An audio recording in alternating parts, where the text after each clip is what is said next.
Excellences, Monsieur le Premier ministre, Honorable Président de l'Assemblée nationale et du Sénat,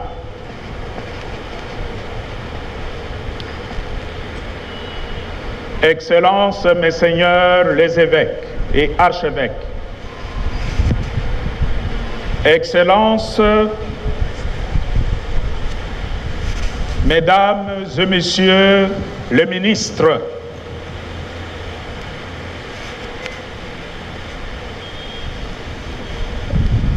chères autorités politico-administratives, chers prêtres et consacrés, frères et sœurs dans le Seigneur, c'est avec joie et gratitude que nous accueillons aujourd'hui parmi nous son éminence Pietro Cardinal Parolin, secrétaire d'État du Saint-Siège, ici présent.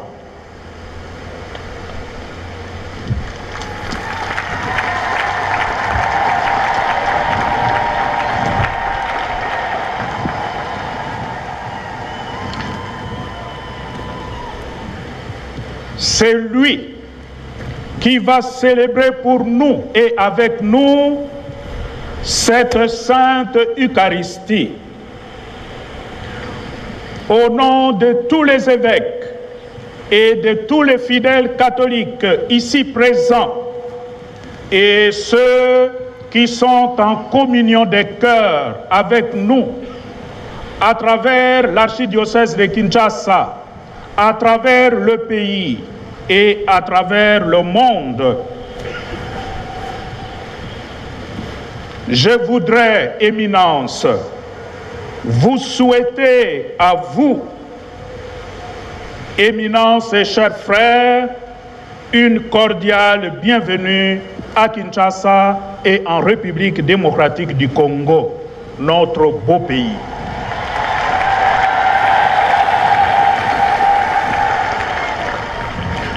Nous sommes vraiment heureux, Éminence, de vous compter parmi nous en votre qualité de secrétaire d'État du Saint-Siège et d'envoyé de sa sainteté le pape François. Oui, frères et sœurs, béni soit celui qui vient au nom du Seigneur.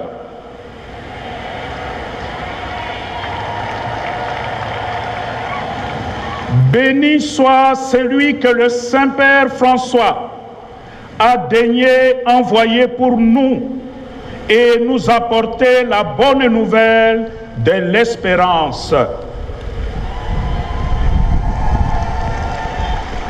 En effet, regrettant profondément de ne pas pouvoir, pour des raisons de santé, effectuer la visite tant attendue et tant désiré en République démocratique du Congo, notre pays, le Saint-Père a décidé de dépêcher son éminence Pietro Cardinal Parolin pour nous apporter son message et pour prier avec nous à Kinshasa.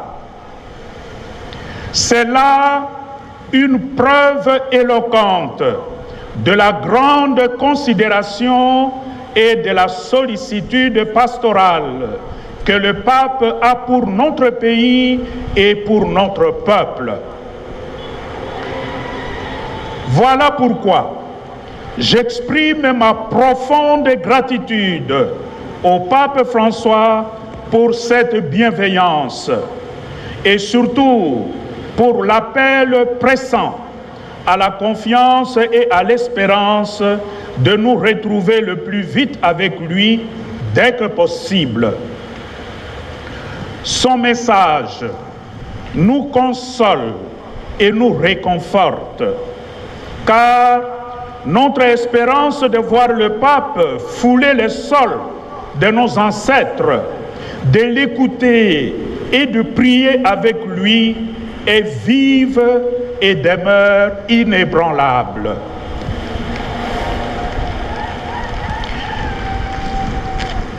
Éminence et chers frères, le peuple congolais qui vous accueille aujourd'hui avec joie et espérance est un peuple qui souffre énormément. Malgré d'énormes potentialités dont il est pourvu, outre la crise économique généralisée qui sévit aujourd'hui chez nous et qui atteint tous les Congolais, je note également la violence imposée à notre peuple, surtout dans sa partie est, par des groupes armés d'origine nationale ou étrangère. Principalement les trois grands groupes qui font beaucoup de dégâts sur notre peuple. La CADECO qui sévit dans l'Ituri, l'ADEF qui sévit à Béni, le M23, surtout à Rutshuru dans le nord Kivu. À ces trois groupes, il faut ajouter les autres groupes armés Maï-Maï. La vérité, et c'est ce que nous craignons, si tous ces groupes armés ne sont pas rapidement maîtrisés, le Congo court tout droit vers l'une des plus grandes catastrophes humanitaires de notre temps. Voilà pourquoi, Éminence, nous demandons l'implication du Saint-Père François pour la paix au Congo à travers le soutien à la diplomatie de bon voisinage menée par notre président, son Excellence, Monsieur le Président Félix Antoine Tshisekedi, chef de l'État congolais. Ce dernier est en quête de la paix et de la cohésion avec nos voisins, singulièrement avec le Rwanda, qui apporterait un soutien militaire au groupe armé M23. Nous en appelons ainsi à l'unité de notre peuple et nous encourageons les initiatives que prend son Excellence, Monsieur le Président de la République du Congo, Félix Antoine Tshisekedi, non pas dans le sens de faire la guerre, mais de chercher toujours des solutions diplomatiques et politiques dans les conflits qui opposent notre pays et ses voisins, notamment le Rwanda. Toutefois, il est aussi clair que l'on doit éviter de faire de l'amalgame entre le Rwanda et le peuple Tutsi, ou la population dite rwandophone, car parmi nos populations, il y a les Tutsis congolais qui ont autant que les autres populations droit à la protection et à la paix. La stigmatisation d'une partie de notre peuple ne pourra jamais servir la cause légitime d'un Congo victime de l'abondance de ses richesses naturelles. Éminence et chers frères, c'est dans ce contexte que le peuple congolais continue d'attendre la visite apostolique du Saint-Père, toujours avec le même enthousiasme, afin de communier avec lui, le pasteur universel, dans une célébration eucharistique qui soit source de grand réconfort. Le pape est donc toujours le bienvenu chez nous. Il est attendu par le peuple congolais.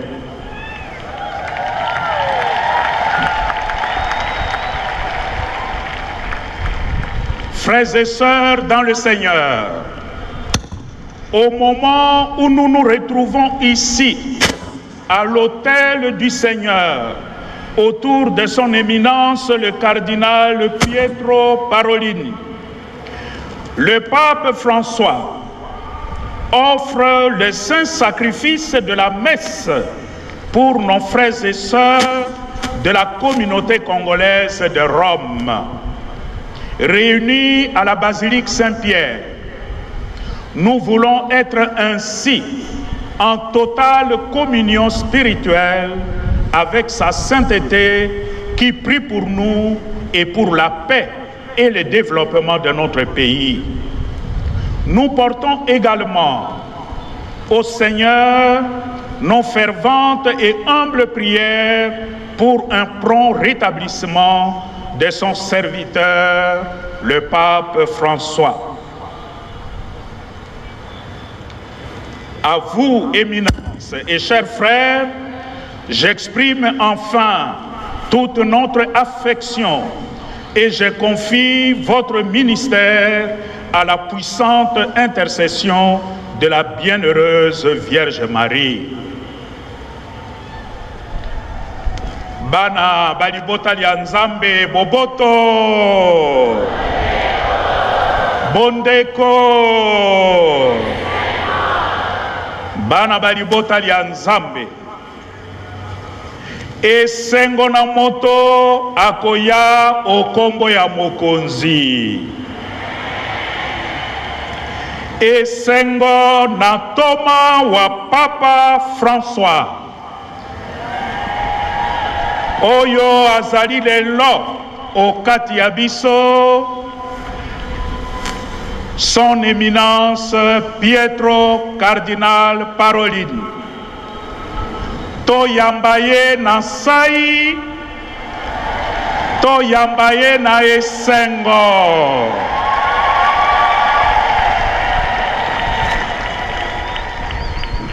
Pe lokola toyoka kilobi, na yebite soki ba technicien basiri babongisi, sikawa tokolanda maloba mamo santu papa.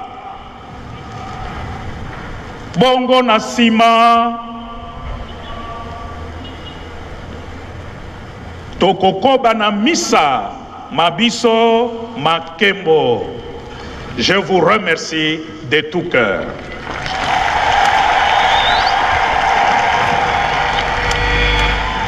Cari fratelli e sorelle della Repubblica Democratica del Congo e della Repubblica del Sud Sudan, buongiorno.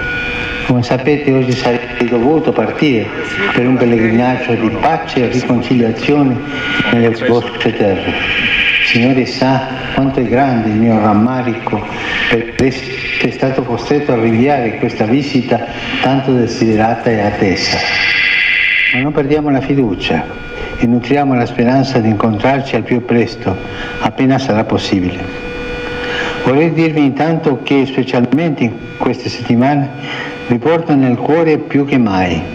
Porto dentro di me, nella preghiera, le sofferenze che provate da tanto, troppo tempo. Penso alla Repubblica Democratica del Congo, allo sfruttamento, alla violenza, all'insicurezza che patisce, in particolare nell'est del paese dove gli scontri armati si protraggono causando sofferenze innumerevoli e drammatiche, acuite dall'indifferenza e dalla convenienza di tanti. E penso al Sud Sudan, al grido di pace della sua gente che, sfinita dalla violenza, dalla povertà, attende i fatti concreti dal processo di riconciliazione nazionale, al quale desidero contribuire non da solo, ma peregrinando ecumenicamente insieme ai due cari fratelli, l'arcivescovo di Canterbury e il moderatore dell'Assemblea Generale della Chiesa di Scozia. Cari amici congolesi e sudsudanesi, le parole in questo momento non bastano a trasmettervi la vicinanza che vorrei esprimervi e l'affetto che provo per voi. Vorrei dirvi: non lasciatevi rubare la speranza, non lasciate rubare la speranza.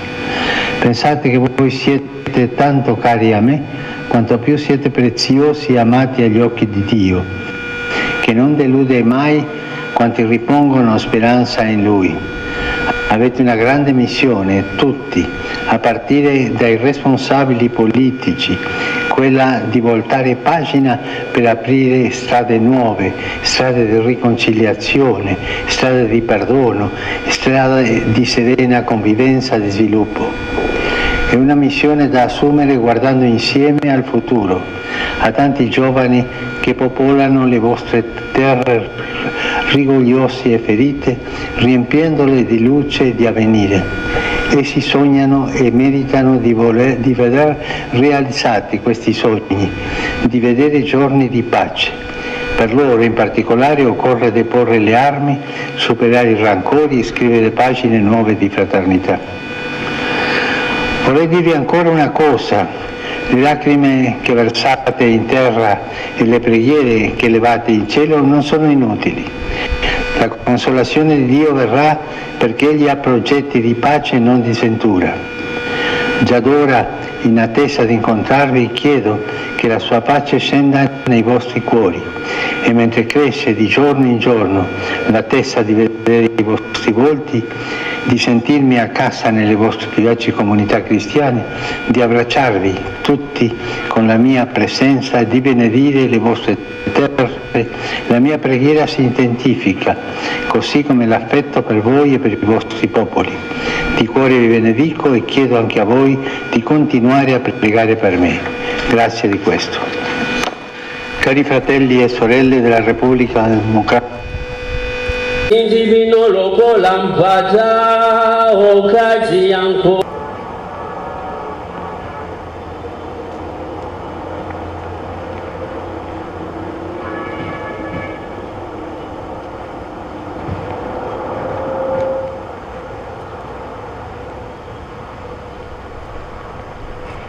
Boboto, Bondeko, paix, fraternité et joie à vous, éminence, excellence, prêtres, diacres et consacrés, frères et sœurs.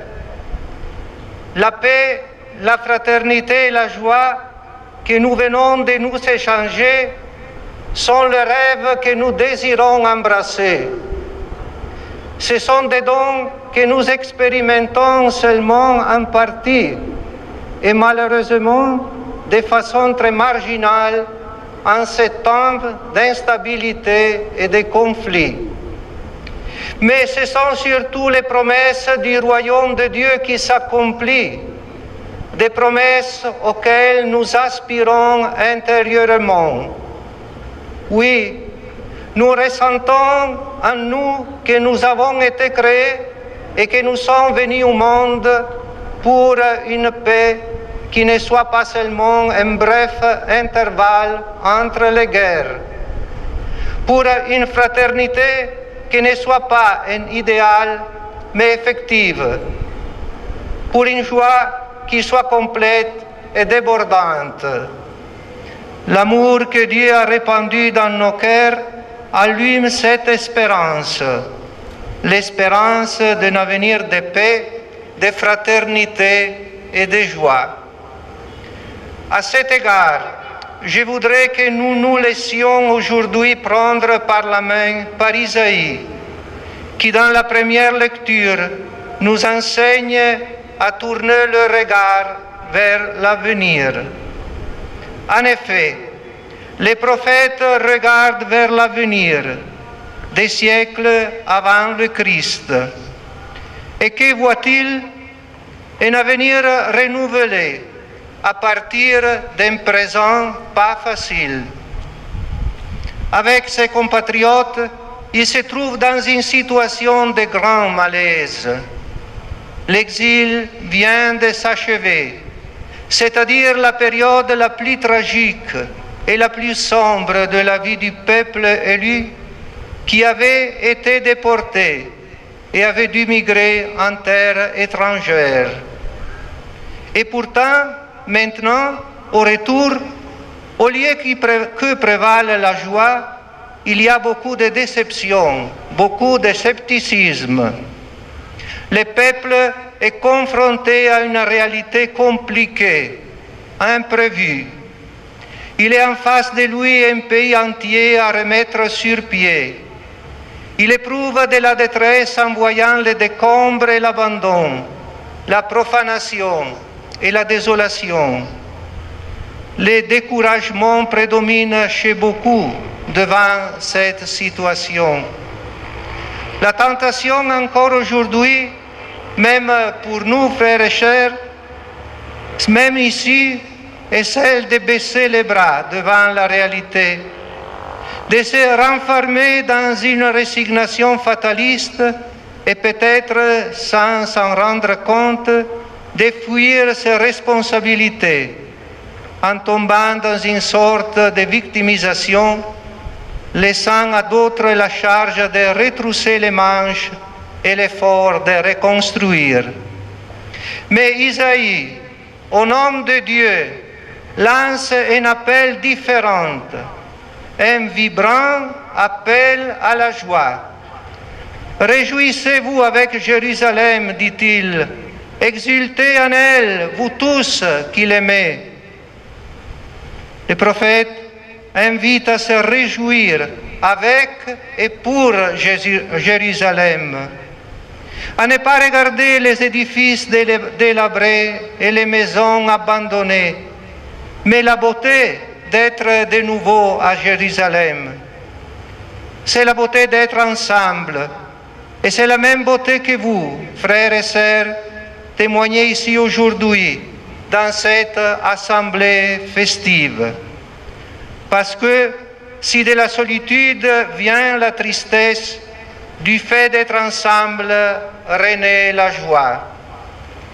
Ainsi Dieu nous appelle à regarder l'avenir, ensemble, unis, en dépassant tout esprit de parti, toute division de groupe, ethnie, appartenance. Vous aussi, chers amis, vous êtes cette Jérusalem prophétisée par Isaïe, l'Église, le peuple saint de Dieu. Le Seigneur vous regarde, vous aime et vous embrasse comme son peuple, comme corps du Christ, comme demeure de son esprit. Une unité mystique et vivante que Dieu n'abandonnera jamais et qu'il rend plus fort que toute division et piège du mal.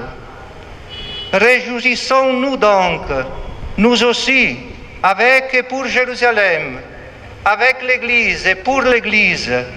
Réjouissons-nous parce que Dieu nous crée et nous recrée comme communauté. Réjouissons-nous et rendons grâce pour notre appartenance à l'Église. Mais ce n'est pas tout. Isaïe ajoute, avec elle, soyez pleins d'allégresse, vous tous qui la pleuriez. Mais comment être plein d'allégresse alors que maintenant, comme à cette époque, des problèmes, des incertitudes et des déceptions s'abattent sur la vie commune? Voici que le prophète annonce solennellement la raison ultime qui amène à mettre de côté les afflictions et les frustrations. Le Seigneur le déclare, « Voici que je dirige vers elle la paix comme un fleuve. » C'est, frères et sœurs, c'est la raison profonde de notre espérance dans l'avenir. Non pas l'optimisme humain, mais la certitude qu'elle vient de Dieu, qu'elle vient de son œuvre. Oui, Dieu est à l'œuvre, il est toujours au travail. Et à quoi travaille-t-il? Isaïe est clair, à la paix. Si nous lui en donnons la possibilité, le Seigneur dirigera la paix comme un fleuve vers nos terres assoiffées. Frères et sœurs, je vous demande, notre regard est-il prêt à cela? Sommes-nous comme Isaïe capables de voir la nouveauté de Dieu dans un présent pénible? Ou, comme les habitants de Jérusalem, gardons-nous les yeux baissés, paralysés par les problèmes du moment, fermés à l'espérance future à laquelle Dieu travaille? Le Seigneur connaît notre peine et poursuit, comme un enfant que sa mère console, ainsi je vous le consolerai. Dieu n'est pas seulement Père, il est une mère qui console. Littéralement, il ne nous laisse pas seuls. Avec lui, on peut affronter toute épreuve, parce qu'il n'est pas distant, mais il marche avec nous. Ne font pas de bruit, mais ouvrent des voies inespérées de bien. Avec Dieu, chaque jour qui passe ne représente pas la énième déception, mais le rapprochement de sa promesse de paix. Il dit encore, vous serez nourris, portés sur la hanche, vous serez choyés sur ses genoux. Le Seigneur ne reconstruit pas les maisons et la ville, c'est à nous que cela revient. Il ne résout pas nos problèmes avec une baguette magique, mais il nous prend dans ses bras, il nous nourrit, il nous donne la vie, il ne nous fait pas manquer d'oxygène, de l'espérance. Et même si une mère abandonnait son fils, ajoute le prophète, le Seigneur ne vous abandonnera jamais. Voici la promesse pleine de tendresse qui nous fait aller de l'avant, qui n'ôte pas les problèmes de la vie, mais qui nous permet de les affronter d'une nouvelle manière. Laissons le regard tendre de Dieu construire notre avenir. Alors la paix, qui naît d'un regard maternel sur la vie, viendra. L'évangile d'aujourd'hui est aussi prophétique dans ce sens. Jésus demande à ses disciples de témoigner la paix avant toute chose et dans chaque maison. Dans toute maison où vous entrerez, dites d'abord paix à cette maison. La paix doit être annoncée avant d'entrer. Elle est, en quelque sorte, la carte de visite, la clé qui ouvre les portes du cœur et qui permet à la parole de Dieu de demeurer.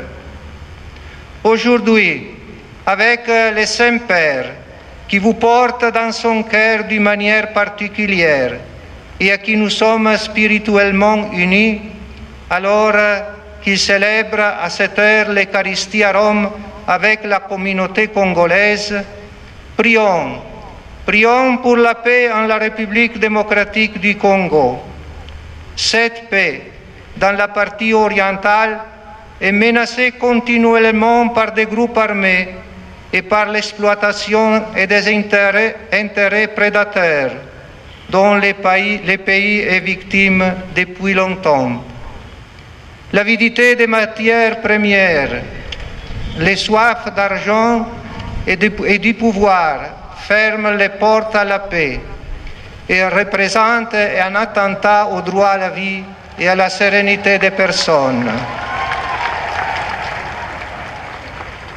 Mais Jésus continue à nous envoyer, nous, ses disciples, pour que nous répétions les mêmes paroles. Paix à cette maison, paix à la terre congolaise, redeviennent des mères de fraternité. Que ceux qui sont chrétiens, la grande majorité de la population et de ses responsables, accueillent l'invitation du Seigneur et que la paix demeure dans ce grand pays, béni pour la beauté de la création, mais surtout pour la richesse des âmes qui la peuplent. Concernant la richesse que chacun de nous garde, Jésus, vers la fin de l'Évangile, adresse aux siens une recommandation. Réjouissez-vous, parce que vos noms se trouvent inscrits dans les cieux. Dès maintenant, dans ce présent pénible et tourmenté, nos noms sont inscrits dans les cieux. Frères, sœurs, accueillons ce message de joie.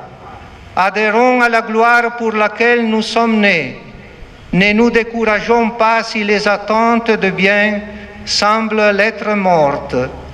Mais soyons les premiers à le faire, parce que nos noms sont déjà inscrits dans les cieux. Parce que nous sommes les fils de la résurrection. Nous sommes les témoins de l'espérance. Sentons-nous appelés à être des ouvriers de paix, premier don de ressuscité, qui, le soir de Pâques, a répété aux siens, « La paix soit avec vous ». Un monde qui trop souvent regrette le passé et qui est effrayé par l'avenir, attend de nous un chant nouveau d'espérance, attend d'apprendre que Dieu est à l'œuvre et que, comme répète le Christ dans l'Évangile, son royaume est proche. Voilà la source de notre joie. Jésus est la source de notre joie. Jésus, doux et humble de cœur, est avec nous. Il marche sur nos routes et guide avec tendresse nos pas. Il triomphe du mal du monde. Pour cela, regardons l'avenir avec espérance. Le pape François, qui m'a envoyé chez vous et dont je vous transmets la bénédiction, vous a adressé une demande similaire dans son vidéo-message que nous avons écouté au début de cette célébration et qui nous accompagne en ce jour, qu'il aurait voulu ardemment passer avec vous. Il vous a répété, ne vous laissez pas voler l'espérance, parce que, a-t-il ajouté, vous êtes précieux et aimés aux yeux de Dieu, qui ne déçoit jamais ceux qui mettent leur espérance en lui. Et si le prophète Isaïe a su annoncer des jours de paix pendant l'épreuve, le Saint-Père assure qu'il priera afin que l'on puisse voir des jours de paix.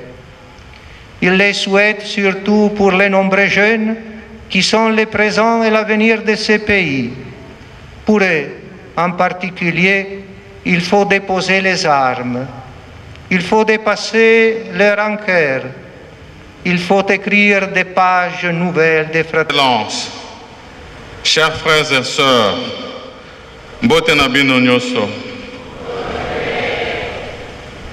je voudrais, au nom de Son Excellence, Monsieur le Président de la République, annoncer un message qui va se décliner en 3 points précis. Le premier message, c'est celui de vous remercier, Votre Éminence, d'être venu célébrer cette messe avec nous ce jour. Remerciements prolongés à tout le corps ecclésiastique de la République démocratique du Congo qui prie avec nous en ce même moment. Et je voudrais aussi vous remercier pour le message que vous nous avez donné. Message de paix, de réconciliation et j'ajouterai d'amour entre frères et sœurs, ici, en République démocratique du Congo. Le deuxième message est adressé à toute la population congolaise. En ce moment particulier où nous sommes en prière pour la paix de notre pays, particulièrement à l'est de la République démocratique du Congo. Et ici, nous avons bien entendu le message qui nous a été donné, celui de nous rappeler qu'en tout temps, en toutes circonstances, quelles que soient les difficultés, Dieu est toujours à nos côtés. Il est avec nous et il nous accompagne à chaque pas. Nous avons notre part à faire, mais lui, il reste inconditionnellement à nos côtés. Ce message est adressé particulièrement à nos forces armées qui tous les jours, au nom du sacrifice ultime pour la patrie, perdent jusqu'à leur vie. À toutes ces femmes et ces hommes qui se sont engagés dans ce service pour assurer la protection de notre souveraineté et de notre pays. Nous adressons toute notre reconnaissance par rapport au sacrifice ultime qu'ils font pour chacun de nous qui sommes ici et à travers la République. Ensuite, le troisième message, c'est un message que nous voulons faire porter par vous, votre éminence, Pietro, cardinal Parolin, à sa sainteté, le pape, qu'ici, en République démocratique du Congo, nous prions pour sa santé, particulièrement ce dimanche et tous les jours qui viennent après. Nous prions pour sa santé. Et surtout, je voudrais, au nom de toute la nation congolaise, au nom de toutes les personnes qui sont ici, que vous puissiez lui adresser le message suivant. Nous vous attendons, Sa Sainteté, le pape, ici, en République démocratique du Congo. Vous êtes le bienvenu et nous avons besoin que vous puissiez venir ici prier avec nous. Prière de lui transmettre ce message. Merci encore d'avoir été avec nous ce dimanche.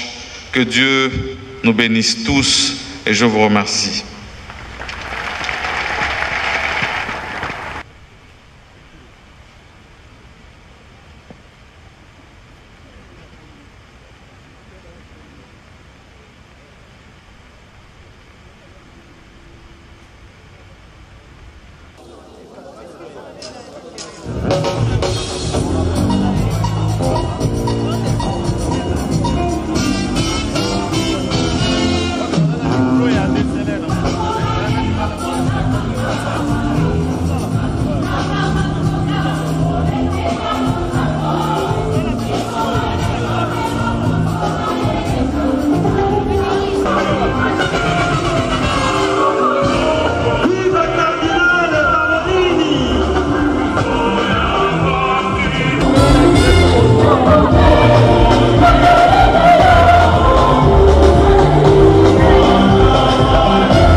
Jérémy, qui dit ça,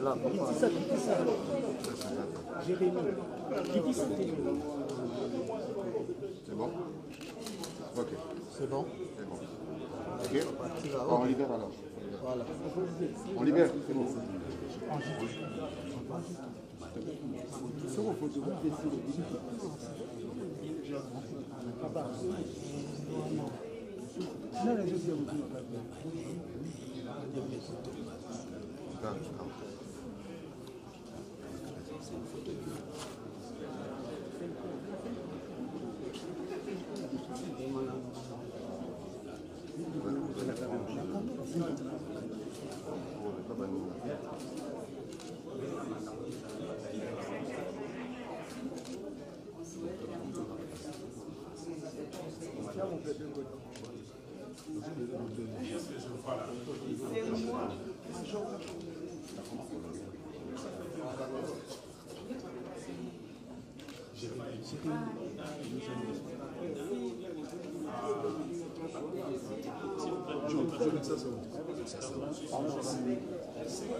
Oui, c'est efficace pour nous qui voyons et pour nous qui pratiquons.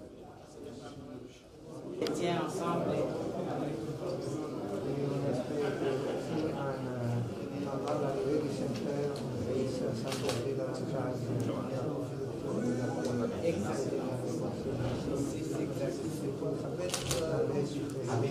Oui, c'est très important. Dieu nous a donné tout cela. Il nous a donné la terre, c'est qu'il y a de la place pour tout le monde. C'est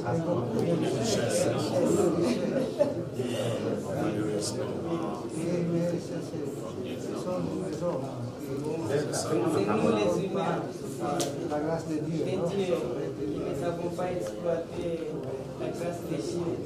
Mais toujours par sa grâce, nous espérons que l'avenir sera toujours meilleur. C'est ça l'espérance d'un avenir meilleur. Mais en travaillant. Bien sûr. L'espérance passive. Passive, oui. Les bras. Et Dieu fasse tout. Dieu fasse tout. Dieu a déjà tout. Alors il ne fait rien. Mais c'est comme la multiplication de pain. Oui. Il a besoin de quelque chose. C'est très peu. Mais il a besoin. Pour opérer les miracles, il faut une participation quelconque. On ne parle pas du néant, du zéro.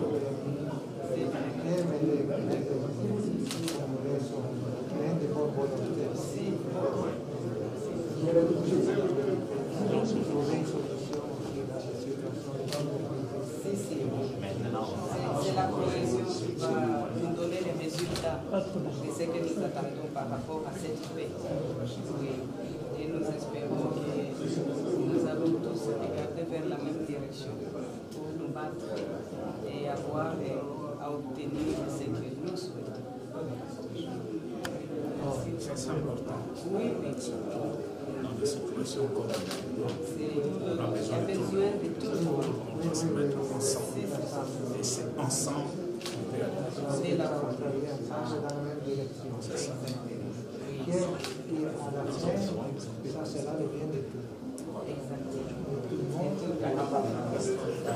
Alors moi je vais profiter pour envoyer un message de salutation et de reconnaissance surtout pour toutes les prières et pour toute la participation spirituelle de sa sainteté ensemble avec tous les corps de l'Église pour les efforts que nous avons à mettre pour que la paix chez nous soit effective et nous puissions profiter paisiblement à toute cette grâce et toutes les richesses que Dieu nous a offert gracieusement ici dans la République démocratique. Et aussi, oui, un petit coucou particulier par rapport au grand travail de la construction de la cathédrale au niveau du Nord Kivu, justement qui était basé sur cet espoir de pouvoir vivre là-bas paisiblement, tout en espérant aussi que l'Église nous accompagne. Et quand le pape viendra, je lui envoie un message solennel et une demande particulière pour qu'il fasse violence avec son protocole et pouvoir passer bénir personnellement cette belle cathédrale. C'est une demande particulière. Ah, d'accord. Effectivement, il y a ce projet de construction de basilique qui est presque terminé. Ici ou à Goma. Oui, à Goma. Là où on attend ça cet été, avec beaucoup de confiance et beaucoup d'espoir. Qui avait été englouti par la larve des volcans. Oui. Après, on a restauré. Oui. Parce que je me souviens, en 1993, nous étions là, à Goma, nous avons célébré dans la cathédrale. Et après, il y a eu ce problème. Mais on a restauré. Entre-temps, la ville s'est déplacée de l'autre côté. C'est que la cathédrale est tout à fait à l'extrême. Alors, il y a la nouvelle cathédrale, plus centrale. C'est déjà presque fait et c'est elle, c'est son initiative. Un coup de force. C'est ce que j'attends. Oui, merci beaucoup. Merci, voilà. Oui. Voilà. On se revoit là. S'il vous plaît, s'il vous plaît. Elisma ndio reflection ya ubano kidana asana bande. Zaki ya bana asana de.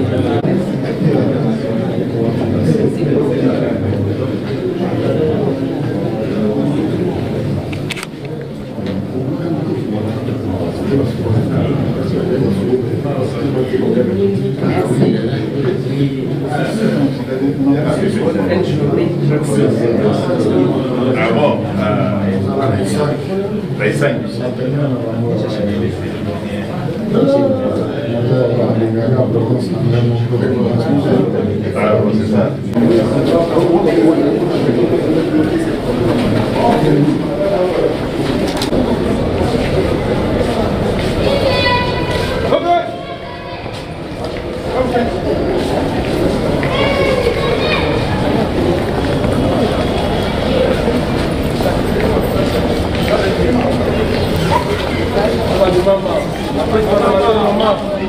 Maman, la presse parlementaire vous salue. Maman, la presse parlementaire.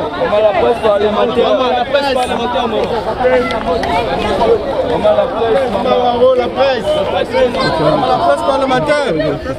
Maman, la presse. Maman, l'inauguration de la qui va se tenir de la bande va qui fait du sauter. La presse maman, dans lui de maman. La presse parlementaire.